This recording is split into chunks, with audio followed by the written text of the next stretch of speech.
Right, hi, this is Josh at You Got This Bro. I'm here to talk about calculated risks. Well, for me personally, calculated risks are a myth. It's not a risk if you don't stand to lose anything.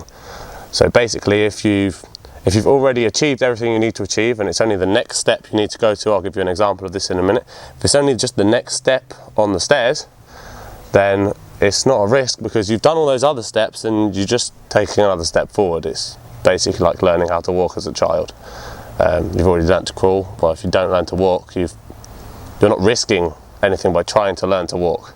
Even though you might fall over a couple of times, you're not actually risking anything because you're risking much more by not learning to walk. The way I'm going to put it is, if you say work in a bank and you want to do music, or actually let's say stunt stuff just for my enjoyment.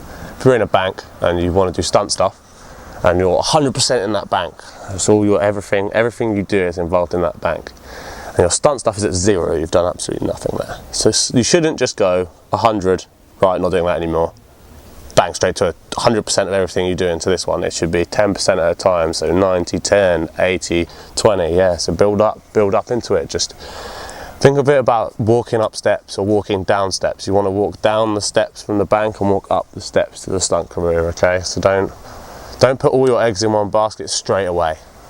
I'm not saying you shouldn't do that transition, but steps, little baby steps, that's the best way to go, I'd say.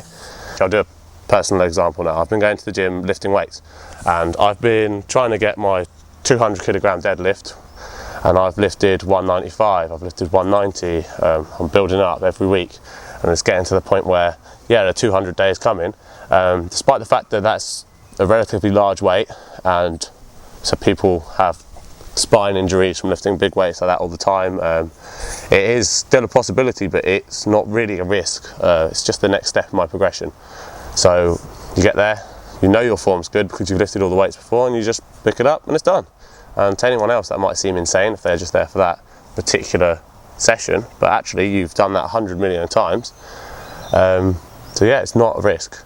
It's not a risk if it's that calculated. You've got to be aware that sometimes you fail, and you need to make sure you've done all those practices before, but there is still possibility of failure, but the fear of that failure shouldn't stop you from doing something. If you're doing a job that you hate day in, day out, what do you have to lose by trying to change your career? You can say money, but at the end of the day, does money make you happy? I don't think so. If you're wasting 3/4 of your life doing a job that you don't like, which makes you unhappy, you're probably better off being unemployed, in my opinion. You might get more done that you believe in, more that you enjoy.